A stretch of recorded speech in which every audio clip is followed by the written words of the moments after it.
let's talk about that. What are the reviewers looking for and who are the reviewers?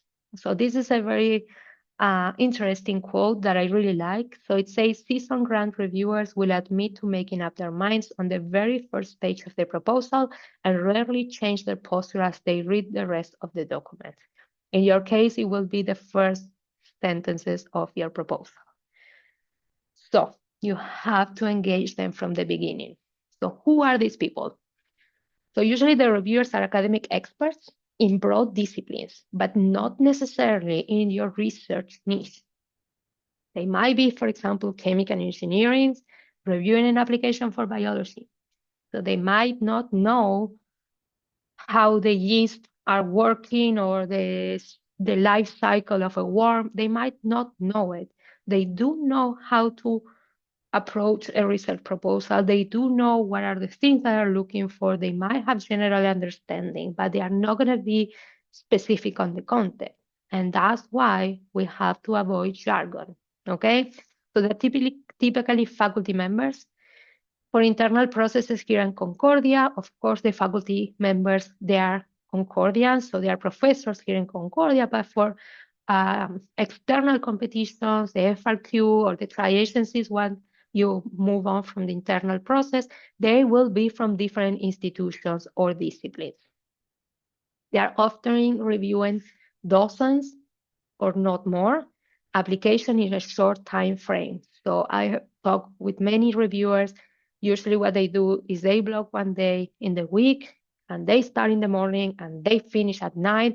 So if you're the first one that they're reading, good for you. But if it's a Friday night and they're tired and it's the last application that they have to read, they will have a short attention span. They will be like, okay, if I don't get engaged in the first 2 minutes, I'm done. So when you're writing, we're going to see in a second, but try to keep that in mind.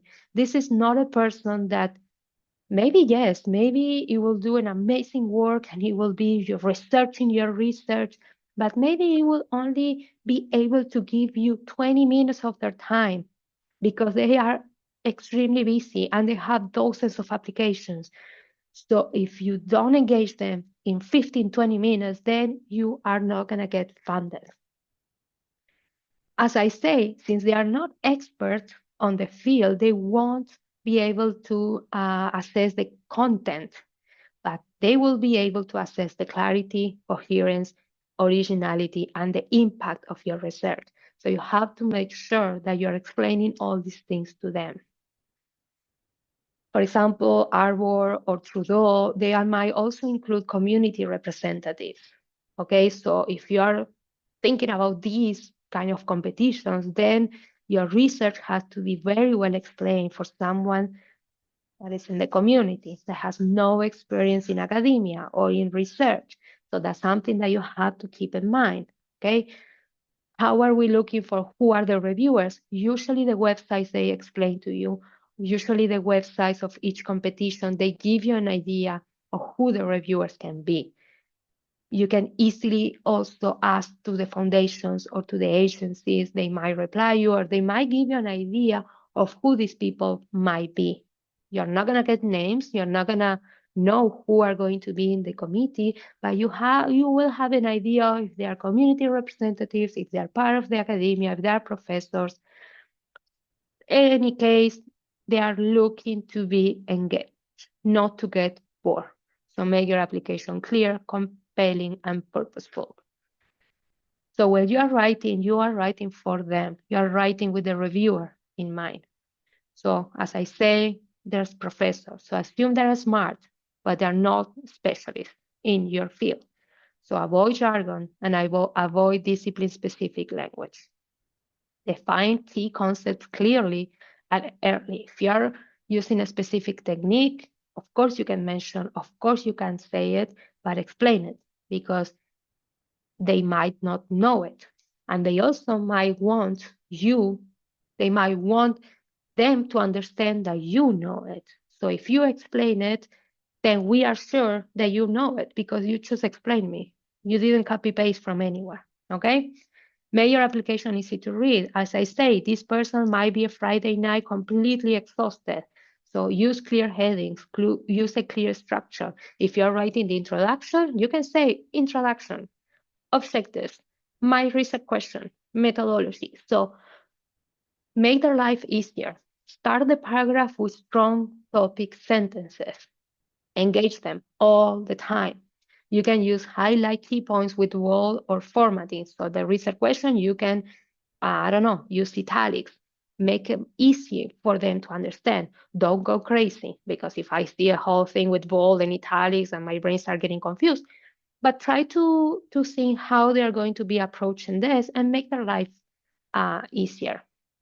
Respect their time. As I say, if I'm a reviewer, I'm tired, and I see like a research proposal that instead of being a font 12 is a font 10, I will get annoyed. I will not feel respected. So if they say one page, font 12 is one page, font 12, respect the wording, respect the character limits, don't bury your message. Put the message right in front and avoid repetition. You only have 1 or 2 pages, okay?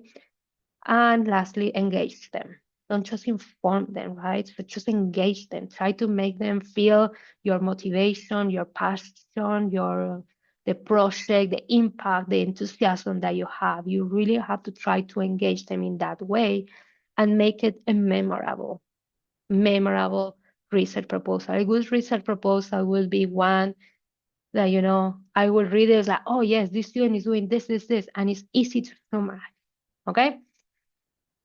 So that's when you're writing, think about all these things. I know it's too much, but try to pay attention to this thing. But now you wrote your first draft. What do we do with this? We are looking for feedback.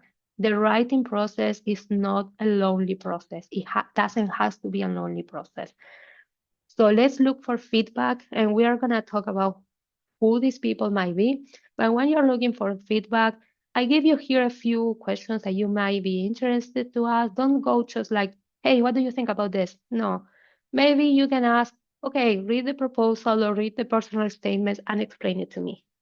When the other person is explaining it to you, then you are realizing, okay, they're not getting the main message. Okay, I have to rework that. Or they will tell you something, it's like, no, that's not correct. Okay, I have to pay attention how I'm writing this. Um, Once that step is done, then you can start asking, did you get bored? Or it was engaging? Do I sound confident? Do I sound humble or too arrogant? Like, what's the feeling that you got? Is the structure effective, or you have to go back and further, about the information? Okay, here, it was easy to understand. So all these things, you should get answers. Choose the right readers. So my advice is these 4 people, peers in your field. For example, if you're a PhD student, you can find another PhD student or master in the lab or in the research group that you are. They will give you the clarity, and they will showcase and show you the relevance of the proposal. Someone outside your field, this is the person that will help you to avoid jargon. So someone that doesn't know the research that you're doing, that doesn't know the techniques or the background, those are going to be helping you to like mark the sentences and say like, hey, you have to explain this concept a bit better. Your supervisor, if you have a supervisor, don't be shy. This is part of their job. They have to do this. And of course, this is the person that is going to be focusing in accuracy. Is this research original? Is this research make sense? This research is feasible? Do we have the techniques? Do we have the tools that you can do? And then there are many writing centers. For example, in Concordia Library, you have a drop-in that they can check for grammars, they can check for English expressions, or you can use advisors, you can use me. I will be more than happy if you send me an email, you send me your draft, we can work together and I can help you with the flow, I can help you with the tone and try to polish the research potential, the research proposal and the personal statements. Let's not forget about that. So I will ask at different stages early on the big picture. This makes sense. The research question is clear. My objectives are clear. Once you have a good working draft, you're proud of it, then let's go with the flow. The examples are correct. I should add more here. I should cut more here. And finally, the proofreading, grammar, typos, formatting. Again, those three things are very important. If I'm a reviewer and I'm reading and it's full of typos, then I'm like, what's happening here? Like, just reread it and check for typos. Last thing that I'm going to say about this, allow time to reflect and revise, okay? If you receive feedback, don't rush and just change it. No, sleep on it. Think if the feedback makes sense to you. Not all the suggestions need to be adopted. But of course, if you're asking feedback for 3 people and the 3 of them are telling you, hey, you should change that, then of course you have to pay attention. But if there's a feedback that you really don't feel comfortable doing, then don't. Okay? This is your application at the end of the day. So this is you who makes the decisions.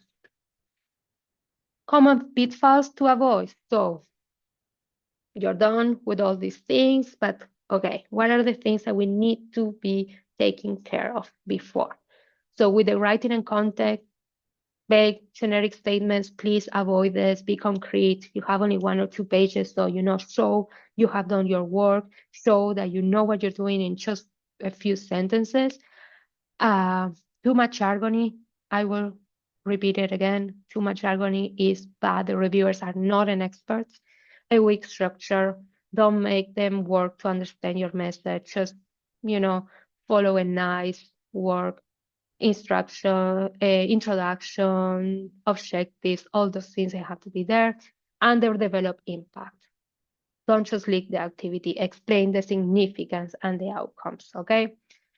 Process and planning, starting too late. If you're watching this video and it's June, July, I'm happy about it. Starting too late is the worst that you can do. Good writing takes time. I can see when an application has been written in 2 days or in 2 months, you can see how the flow goes. You can see that the sentences are very well connected. If the application is rushed, it gives a bad feeling. If you have to ask for reference letters, give enough time. We're going to talk about this. Last thing, ignoring feedback. If you have multiple readers, incorporate their suggestions. If all of them are saying the same thing, just pay attention to that.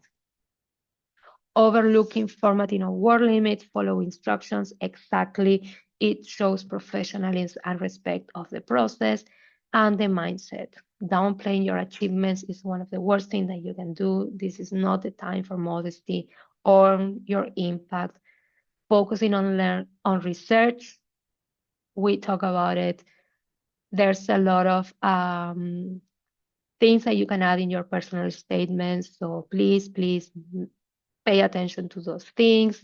So it's not only about the research proposal, it's all about you, your personal statements and everything, and writing in isolation. Use your peers, use your mentors, use your supervisor. That's the worst thing that you can do when you are applying for these things.